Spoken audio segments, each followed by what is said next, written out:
Welcome to my YouTube channel education is life with Soudip পাত্র। শিক্ষাই জীবন। আমরা প্রতিনিয়ত কিছু না কিছু শিখে চলেছি এবং সারা জীবন শিখে চলবো, কারণ শিক্ষার কোনো শেষ নেই। Primary eight pass 2022-23, primary eight pass 2022-23-এর মধ্যে যারা নিজের ইচ্ছায় ডিএলএড করেছিলেন এবং শিক্ষক হওয়ার লক্ষ্যে ডিএলএড করেছিলেন, প্রাথমিক শিক্ষক হওয়ার লক্ষ্যে, তারাই কিন্তু ভিডিওটা দেখবেন, শেষ পর্যন্ত দেখবেন, তাহলেই বুঝতে পারবেন যে আমি কী বলতে চাইলাম। আর বাকিরা না দেখলেও হবে, বরং দেখবেন না, কারণ বাকিদের এই ভিডিওটা হয়তো কোনো কাজও লাগবে না, ইন্টারেস্টিংও লাগবে না, কোনো মজারও লাগবে না। ঠিক আছে? তো যারা নিজের ইচ্ছায় ডিএলএড করেছিলেন এবং শিক্ষক হওয়াটা যাদের প্রধান লক্ষ্য ছিল, অন্য চাকরিটা পাশে করতেই পারেন এখন এই মুহূর্তে, যেহেতু 2 বছর ইন্টারভিউ নোটিফিকেশন আসেনি, 23 সাল 24 সাল, এবং যেহেতু 23 সালের এখনও রেজাল্টই আসেনি, যেহেতু 23 সালের এখনও রেজাল্টই আসেনি 1 বছর, তো সেক্ষেত্রে এখন অন্য কিছু অবশ্যই করা দরকার। সেটা আপনি বেসরকারি সংস্থায় কাজ করুন, সেটা আপনি অন্য চাকরির পরীক্ষার প্রিপারেশন নিতে পারেন, আপনি কোনো ব্যবসাও করতে পারেন অবশ্যই, কেন করবেন না? টাকা রোজগারের জন্য। টাকা তো প্রত্যেকটা ক্ষেত্রেই প্রয়োজন আমাদের, জন্ম থেকে মৃত্যু পর্যন্ত প্রত্যেকটা ক্ষেত্রে প্রত্যেকটা জায়গায় টাকার প্রয়োজন। এবং আমরা একটা অন্য লক্ষ্য শিক্ষক হওয়ার বা যে কোনো কাজ করার, যে কোনো চাকরি করারও, যে আর্থিক স্বাবলম্বী হওয়া। তো সেক্ষেত্রে আমাদেরকে অবশ্যই এই মুহূর্তে অন্য কিছু করতে হবে। কিন্তু যারা প্রধানত নিজের ইচ্ছায় ডিএলএড করেছিলেন, নিজের একটা স্বপ্ন ছিল যখন মাধ্যমিক পাস করেছিলেন, উচ্চ মাধ্যমিক পাস করেছিলেন, যে না আমি শিক্ষক হবো, প্রাইমারি স্কুলের শিক্ষক হবো। এত শিক্ষকতার স্তর রয়েছে, 6 to 8 একটা রয়েছে, আপার প্রাইমারি, 9-10 রয়েছে, 11-12 রয়েছে, প্রফেসর রয়েছে। তো আপনি প্রাইমারিটা কেন হতে চেয়েছেন? আপনার নিশ্চয়ই নিজের ইচ্ছে ছিল, আপনার একটা স্বপ্ন। তো সেইভাবে যদি আপনি ডিএলএড করে থাকেন, তাহলে দেখুন, কিছু কথা বলবো আপনাদের জন্য, আর বাকিরা দেখবেন না, কারণ বাকিদের এটা ইন্টারেস্টিং লাগবে না। সবার প্রথমত বলি, 2 বছর এখন ইন্টারভিউ নোটিফিকেশন আসেনি। 23-24 আমরা প্রত্যেকে জানি প্রশ্নফলের মামলা চলছে এবং ওবিসি মামলা চলছে। সেই মামলাগুলো যতক্ষণ না নিষ্পত্তি হয়, 23-এর রেজাল্ট দিবে না। 23-এর রেজাল্ট না দিলে 2022-এর ইন্টারভিউ নোটিফিকেশন আসবে না, কারণ 22-23 নাকি একসাথে ইন্টারভিউ নেওয়া হবে, এটা পর্ষদ সভাপতি বলেছেন, আমি নয়। পর্ষদ সভাপতির কথা অনুযায়ী এই কথাগুলো বললাম। আমার যেটা বক্তব্য, আমি যেটা বলতে চাইছি, আপনি যদি নিজের ইচ্ছায় ডিএলএড করেছেন, নিজের মন থেকে ডিএলএড করেছেন, এবার অনেকে বলবে সবাই তো নিজের ইচ্ছায় ডিএলএড করেছে। সবাই কখনোই করেনি। আমি তো বলতে পারি পশ্চিমবঙ্গে যতজন ডিএলএড করেছে অতীতেও এবং এখনও যারা করছে, ভবিষ্যতেও হয়তো করবে, 40-50%, মানে 50%-এর বেশি বলতে গেলে বাড়ির লোকের চাপে করে। বাড়ির লোক বলে ডিএলএডটা করে নে, তার ইচ্ছা নেই তাও করে নিয়েছে। ওই 2 বছর তো করেই নি, কী আর হবে, যদি পেয়ে যাই পেয়ে যাবো চাকরি, মানে নিজের কোনো ইচ্ছা নেই প্রাইমারি শিক্ষক হওয়ার। আচ্ছা, এছাড়াও বন্ধু করছে আমিও করে নিই, ও করছে আমিও করে নিই, এই মুহূর্তে আমার কোনো কাজ নেই, করে নিই। আচ্ছা, 2 বছর তো করেই নি না, কী হবে? এরকম ভেবে যদি কেউ করে থাকেন, তাহলে কিন্তু ওনারা হয়তো এই পথ থেকে বেরিয়ে পড়বেন, অধৈর্য হয়ে যাবেন। কারণ আপনাদের তো লক্ষ্যই নেই সেই চাকরিটা করার, প্রাথমিক শিক্ষক হওয়ার, ছোটো ছোটো বাচ্চাদেরকে পড়ানোর। আপনার লক্ষ্য হচ্ছে আপনি কোনো একটা চাকরি করবেন। সেক্ষেত্রে আপনি অবশ্যই অন্য কিছু চাকরি চলেই যাবেন ছেড়ে দিয়ে। আর আপনারা বলবেন যে 2 বছর নোটিফিকেশন আসেনি, আর হবেই না। মানে বাইরের লোক তো এমনিতে বলছেই, সমালোচক থেকে শুরু করে পাড়া প্রতিবেশী, আত্মীয়স্বজন সবাই, যে 2 বছর নোটিফিকেশন আসেনি, সেই 14 সালের মতো হবে, আবার 5 বছর 10 বছর লেগে যাবে। 17 সালের মতো হবে, 17 সালে ফর্ম ফিল আপ হয়ে 5 বছর পর পরীক্ষা হয়েছিল 21-এ। তারপর 22-এ রেজাল্ট দিয়েছিল, 23-এ ইন্টারভিউ হয়ে 24-এ নিয়োগ হয়েছে। এরকমই হবে।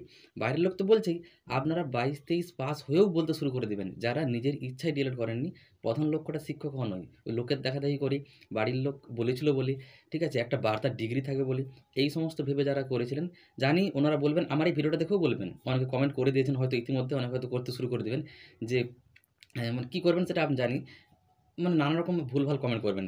ওনারা যারা নিজের ইচ্ছায় করেননি, তাদের প্রধান লক্ষ্যটা শুধুমাত্র টাকা রোজগার। শুধুমাত্র টাকা রোজগারের লক্ষ্যে যারা ডিএলএড করেছিলেন, তারা কিন্তু এই পথ থেকে বেরিয়ে পড়বেন জানি। কিন্তু 14 সালের মতো এবং 17 সালের মতো যারা 24 সালে এসে নিয়োগ পেল 10 বছর পর, 8 বছর পর, ওনাদের কিন্তু প্রধান লক্ষ্য ছিল প্রাথমিক শিক্ষক হওয়া, তার জন্য ওনারা ডিএলএড করেছিলেন। এরকম অনেক ক্যান্ডিডেট রয়েছে।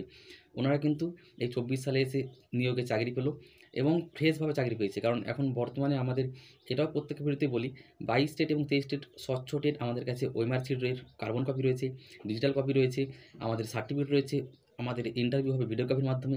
কোনো রকম কোনো দুর্নীতি নেই, যার যতটুকু যোগ্যতা সেই অনুযায়ী সে চাকরি পাবে।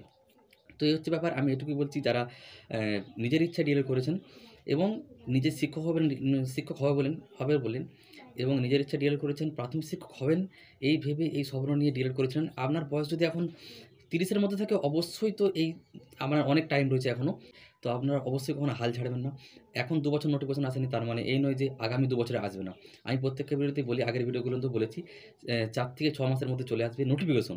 নিয়োগ হতে, হ্যাঁ, 25 সালে সম্ভব নয়, 25 সালে নিয়োগ হওয়াটা সম্ভব নয়, 25 সালে নিয়োগ হওয়াটা সম্ভব নয়, কারণ ইন্টারভিউ নোটিফিকেশন আসবে কবে, ওবিসি মামলা এবং প্রথম মামলার নিষ্পত্তি হবে, এইসব হতে হতে এটা 26 সালকে চলে যাবে। নিয়োগ হতে 26 সাল লাগতে পারে, হতে পারে 27-কেও চলে গেল। তো যাদের 30-এর মধ্যে বয়স রয়েছে, নিজের ইচ্ছায় ডিএলএড করেছেন, এখন লোকে যাই খুশি বলুক, নোটিফিকেশন নাই আসুক 2 বছর, 23-এর 1 বছর রেজাল্ট নাই আসুক, আপনারা কিন্তু কখনো হাল ছাড়া উচিত নয়। এই জন্যই এই ভিডিওটা করা, এটা বলার জন্য কখনো হাল ছাড়বেন না। আর যাদের 30-এর উপরে রয়েছে, 35-এর মধ্যে, ওনাদেরও এখনও টাইম রয়েছে। হ্যাঁ, এখন কিন্তু অন্য কাজ অবশ্যই করুন। আমি কিন্তু কখনোই বলছি না টাকা রোজগার করবেন না, অন্য কিছু করবেন না, ব্যবসা করবেন না, পরীক্ষার প্রিপারেশন নিবেন না। যার বয়স আছে 30-এর মধ্যে অবশ্যই প্রিপারেশন নিন। কেন নিবেন না? আপনি তো পড়াশোনার মধ্যে থাকছেন, সেটাও তো আপনার শিক্ষকতার ক্ষেত্রে কাজে লাগবে। যেই বিষয়গুলো পড়বেন এখন। অন্য পরীক্ষা দিতে গেলে আপনাকে অঙ্ক, রিজনিং, জেনারেল স্টাডিজ, ইতিহাস, ভূগোল, বাংলা, শরীর শিক্ষা, তারপরে ফিজিক্স, কেমিস্ট্রি, বায়োলজি সব পড়তে হয়। তো সেগুলো তো আপনার সবসময় কাজে লাগছে। জীবনের ক্ষেত্রেও কাজে লাগবে, শিক্ষকতার ক্ষেত্রেও কাজে লাগবে। আপনি যদি চাকরি পেয়ে যান সেখানেও আপনার ভালো আর্থিক স্বাবলম্বী হয়ে গেলেন। প্রধান লক্ষ্য যদি শিক্ষক হওয়া হয়, সেই চাকরি ছেড়ে দিয়ে অবশ্যই এখানে আসবেন। ধরুন আপনি এখন এসএসসির পরীক্ষা দিয়ে চাকরি পেয়ে গেলেন, ব্যাংকের পরীক্ষা দিয়ে চাকরি পেয়ে গেলেন। যদি প্রধান লক্ষ্য শিক্ষক হওয়াই হয়, আপনি কিন্তু যেহেতু ডিএলএড রয়েছে, আপনি আবার কিন্তু ইন্টারভিউ যখন হবে সেখানে ইন্টারভিউ দিয়ে মেরিটে নাম আসলে, আপনার যদি নাম আসে মেরিট লিস্টে, আপনি অবশ্যই সেটা ছেড়ে দিয়ে চলে আসবেন। যদি প্রকৃত শিক্ষক হওয়ার লক্ষ্য থাকে। আর যাদের ওই লোকের দেখাদেখি করেছে, লোক করেছে আমিও করিনি, ও ডিএলএড করেছে আমিও করিনি, বাড়ির লোক বলছে আমিও করিনি, তারা কিন্তু কখনোই একটা চাকরি পেয়ে গেলে সেখানেই রয়ে যাবে। কারণ তাদের প্রধান লক্ষ্যটা শিক্ষক হওয়া ছিল না। এরকম আমারও জানাশোনা রয়েছে।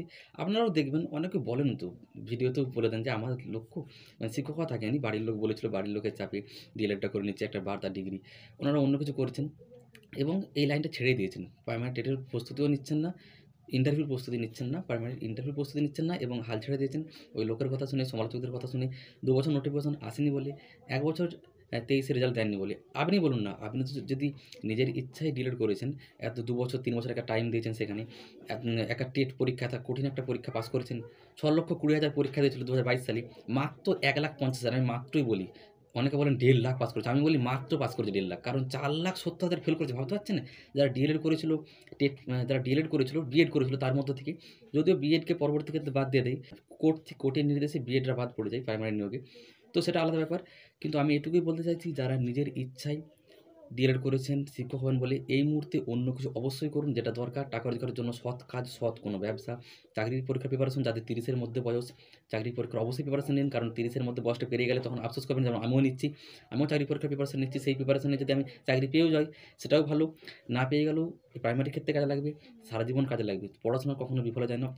যতটুকু বিষয়, যে কোনো বিষয়ে, সেটা যে কোনো বিষয় যতটুকু পড়বেন সেটা আপনার সারা জীবন কাজে লাগবে। আমাদের সবার কিন্তু আল্টিমেট একটাই লক্ষ্য, মূল লক্ষ্য, শিক্ষক হওয়ার পরও সুখে থাকা, শান্তিতে থাকা এবং অন্য মানুষকে সুখে রাখা, ভালো রাখা, শান্তিতে রাখা।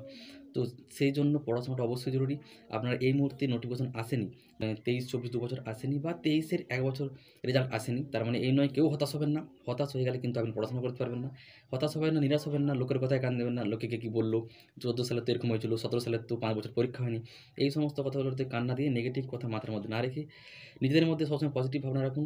কারণ একটা কথা রয়েছে, আপনি যদি নেগেটিভ ভাবনা ভাবেন তাহলে কিন্তু আপনি অবশ্যই গ্যারান্টি ফেল করবেন। পজিটিভ ভাবনা রাখলেই যে পাস করবেন এরকম কোনো গ্যারান্টি নেই, কিন্তু নেগেটিভ ভাবনা রাখলে গ্যারান্টি ফেল করবেন। এটা সোনু শর্মা স্যারের একটা কথা, তিনি হিন্দিতে বলেছিলেন, বাংলাটা বললাম।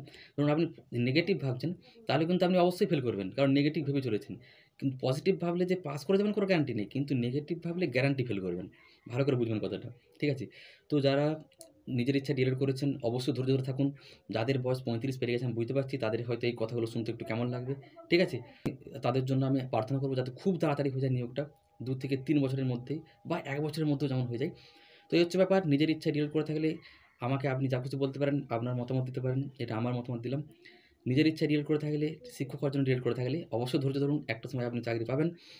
লোকের জন্য নয়, নিজের জন্য, নিজের পরিবারের জন্য, নিজেকে সুখে থাকার জন্য। কারণ লোক তখনও বলবে, এখনও বলছে, ডিএলএড করার আগে বলেছিল, ডিএলএড করার পরে বলে, টেট পাসের আগে বলেছিল, টেট পাসের পরেও বলে, ইন্টারভিউ হওয়ার আগে বলছে, পরেও বলবে, চাকরি পেয়ে গেলেও বলবে। ওনাদের কাজটাই হলো বলা, লোকের খুঁত ধরা। আপনি চাকরি পেয়ে গেলেও বলবে, প্রাইমারি চাকরি পেয়েছো, হাই স্কুল হলে ভালো হতো, প্রফেসর হলে ভালো হতো। তো ওনাদের কথায় কখনো কান নয়। আপনি আপনার পড়াশোনা করুন, এই মুহূর্তে অন্য কিছু কাজ করুন, চাকরি পরীক্ষা প্রিপারেশন নিন এবং পড়াশোনাটা চালিয়ে যাবেন অবশ্যই। তাহলে একদিন অবশ্যই সফল হবেন।